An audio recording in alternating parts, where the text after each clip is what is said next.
নমস্কার বন্ধুরা, welcome back to my channel Champa রান্নাঘর।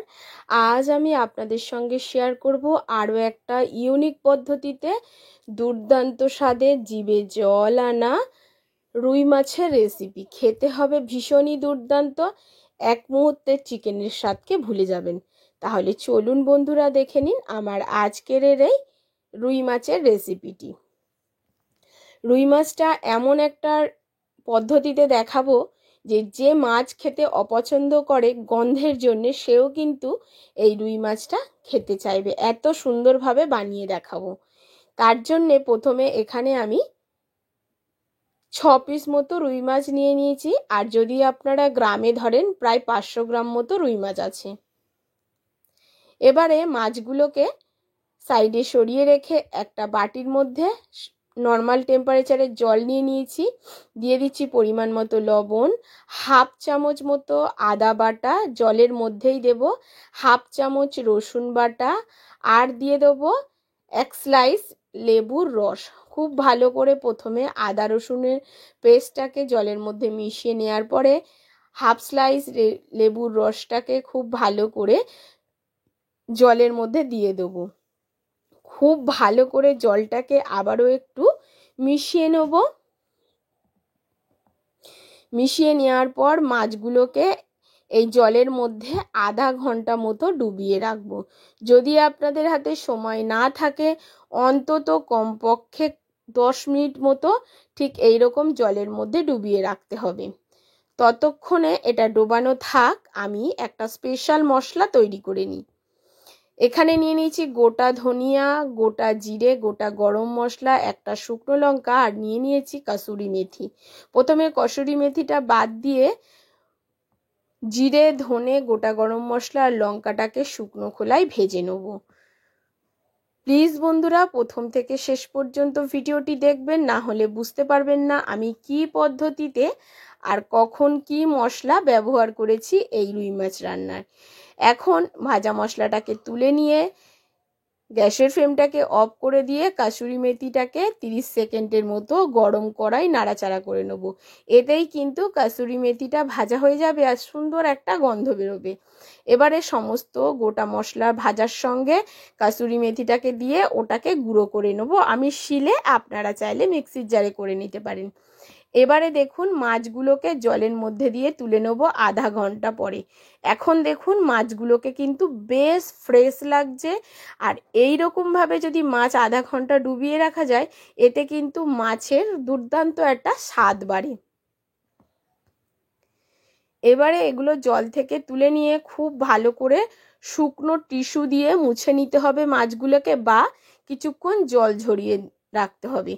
তো আমি শুকনো টিস্যু দিয়ে একটু মাছগুলোকে মুছে নিয়েছি, নাহলে ভাজার সময় কিন্তু খুব তেল ছিটবে। এবারে মাছগুলোকে লবণ হলুদ দিয়ে মেখে নিতে হবে ভাজার জন্যে।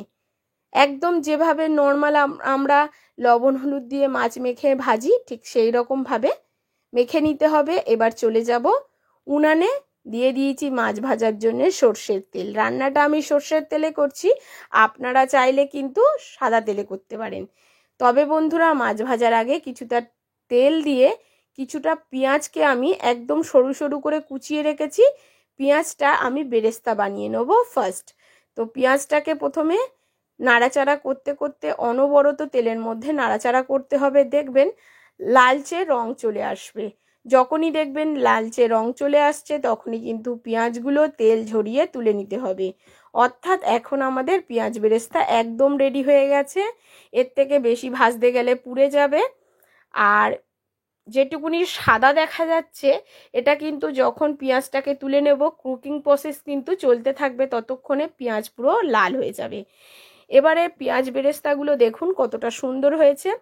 এখন আমি একটা মিক্সির জারের মধ্যে পেঁয়াজ বেরেস্তাগুলো দিয়ে দেবো। দিয়ে দিচ্ছি 3টে কাঁচা লঙ্কা, দিয়ে দেব একটা টমেটো আর 100 গ্রাম টক দই। এটাকে একটা মিহি পেস্ট তৈরি করে নিতে হবে।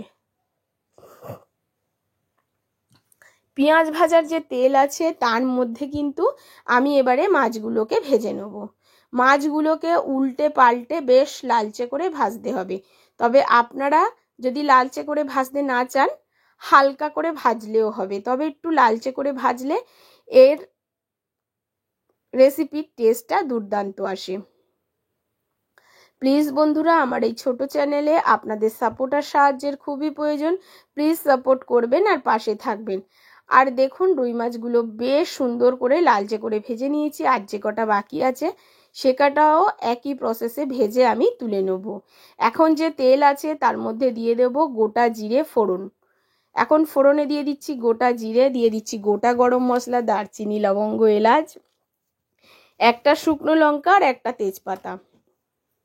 20 থেকে 30 সেকেন্ড মতো ফোড়নটাকে একটু ভেজে নেবো। যখন একটা সুন্দর গন্ধ বেরোবে তখন এর মধ্যে দিয়ে দেবো আদা আর রসুনের পেস্ট 1 চামচ করে। আদা রসুনটাকে খুব ভালো করে তেলের মধ্যে নাড়াচাড়া করে কাঁচা গন্ধটা যতক্ষণ না চলে যায় ততক্ষণ পর্যন্ত এটাকে নাড়াতে হবে। ঠিক এই পর্যায়ে দিয়ে দেবো টক দই আর পেঁয়াজ বেরেস্তার যে পেস্টটা আমি করে রেখেছিলাম সেটাকে। তবে এই সময় গ্যাসের ফ্লেমটাকে একটু লো করে তবেই কিন্তু এই পেস্টটা দিতে হবে। এবারে অনবরত নাড়াচাড়া করে কষাতে হবে যতক্ষণ না এ থেকে তেল ছেড়ে দেয়। তবে এর মধ্যে আমি কিছু গুঁড়ো মশলা এখন ব্যবহার করব। দিয়ে দেবো এর মধ্যে হলুদ গুঁড়ো, দিয়ে দেবো কাশ্মীরি লঙ্কার গুঁড়ো, দিয়ে দেব ধনিয়া আর জিরার গুঁড়ো 1/2 চামচ করে। এবার সমস্ত গুঁড়ো মশলা দিয়ে খুব ভালো করে নাড়াচাড়া করে এটাকে কষাতে হবে যতক্ষণ না উপর দিয়ে তেল ভেসে ওঠে ততক্ষণ পর্যন্ত কষাতে হবে। তবে বন্ধুরা, এই মাছের রেসিপিটা কিন্তু স্বাদে গন্ধে হয়েছিল অতুলনীয়। দেখুন কতটা সুন্দর তেল ভেসে উঠেছে। বাড়িতে যদি কোনো অতিথি আসে অবশ্যই এইভাবে একবার মাছটা রান্না করে খাইয়ে দেখবেন, আপনার প্রশংসা পঞ্চমুখ হবেই হবে। এখন দিয়ে দিচ্ছি পরিমাণ মতো লবণ আর দিয়ে দিচ্ছি 1 চামচ চিনি। অবশ্যই এখানে চিনিটা ব্যবহার করবেন স্বাদের ব্যালেন্সের জন্য, যেহেতু টক দই দেওয়া আছে।